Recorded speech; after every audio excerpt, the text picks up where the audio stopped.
Hello and welcome to Spirit Anime. My name is Alex, and today we're going over Isekai that you might have overlooked and missed. So, kicking off our list is Outbreak Company. The reason why I'm using this to kick off my list is because I found it was a very funny, hilarious anime, all about the otaku culture and stuff, and trying to bring that into another world. So the premise basically is the Japanese government finds a portal to another world, and instead of just going to war and trying to take them over through military means, they decide to try to go for a cultural victory. So, in order to do this, they go and find the biggest otaku they can.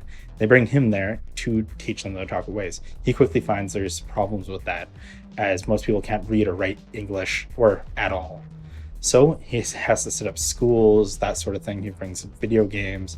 It's a lot of fun just to watch him try to teach these people and, introduce, weeb culture. I think that's where a lot of the joy comes from this anime. So I'd highly recommend watching it if you like comedies, kind of harem animes, and just enjoy someone poking fun at the otaku culture. Because a lot of you guys probably watching this are fellow weebs. So I figured you would enjoy that. Next up on the list is Restaurant to Another World.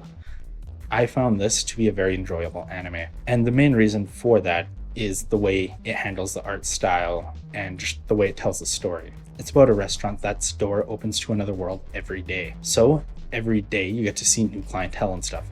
And what this anime does well is it introduces every character or every customer that comes in through that door, and you get to see their backstory. And that's kind of how it works. You just go and see every character's backstory. And it's very charming and quite wholesome.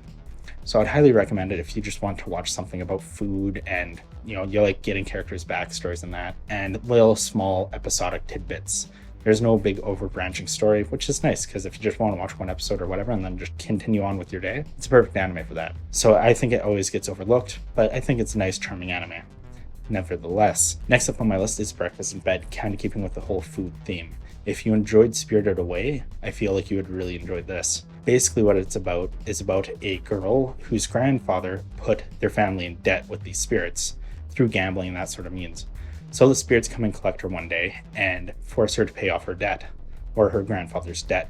She ends up working at like a bathhouse, hotel kind of esque thing. It also deals kind of around food and that service industry and that sort of thing.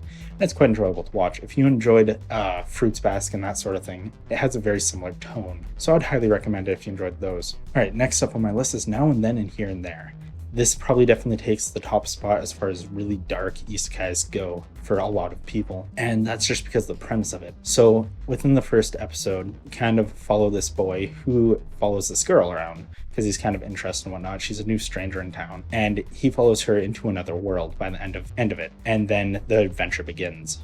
So after that, the rest of the anime is him just trying to get home because he finds himself in a very post-apocalyptic, totalitarian government-esque world. There's just horror and atrocities abound. So he's stuck in the middle of all of this. They find him, he's from another world, he's not supposed to be there, so they actively try to kill him and hunt him down. And within the first couple of episodes, you really get the feel and how dark it is. So I'd highly recommend it if you want something very mature, dark, kind of grittier. So yeah, I'd check that out. Next up on the list is Grimgar of Fantasy and Ash, keeping with the darker theme, darker tone, and more mature anime. So what makes this more mature is it deals with the psychological aspect of being transported to another world, unknowingly and whatnot. And they have to start to kill to survive as they are the adventurers.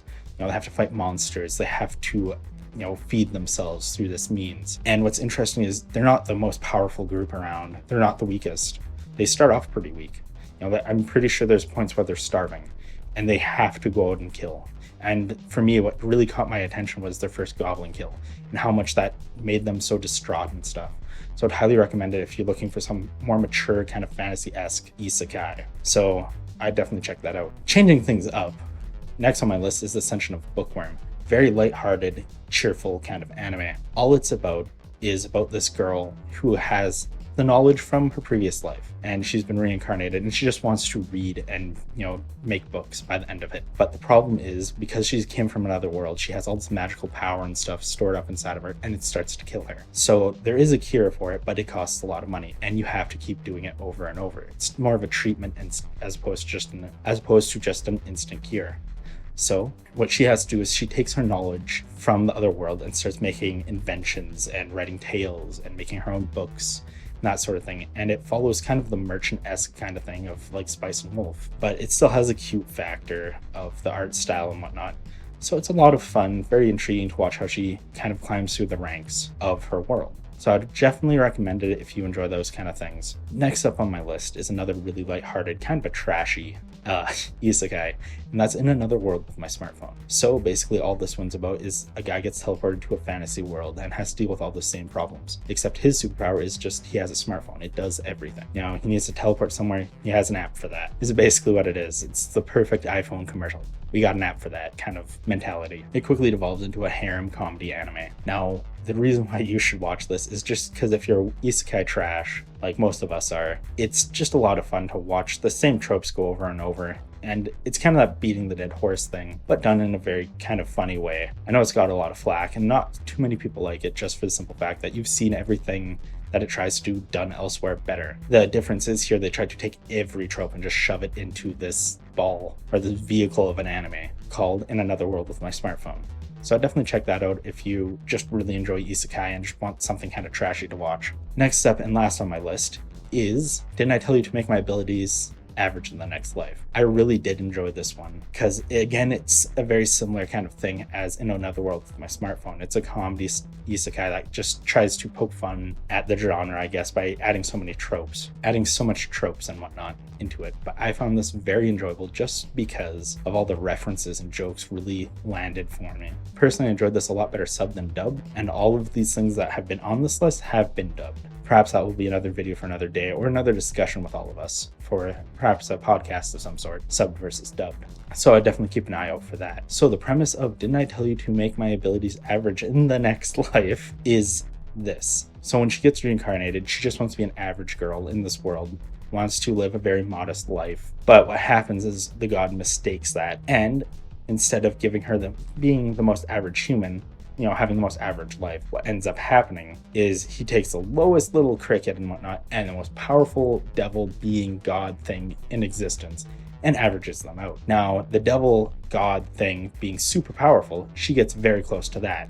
She becomes the second most powerful creature in existence, basically. So then the story ensues. She's forced to, live this very not modest life, this very noble-ish life in the society. She's forced to become an adventurer and do all that sort of things. But it's fun to watch her start to train other people, her trying to suppress and hide her powers and all of this, and just it's a lot of fun. If you've ever watched the other Shield Hero anime, I'll have it up here somewhere.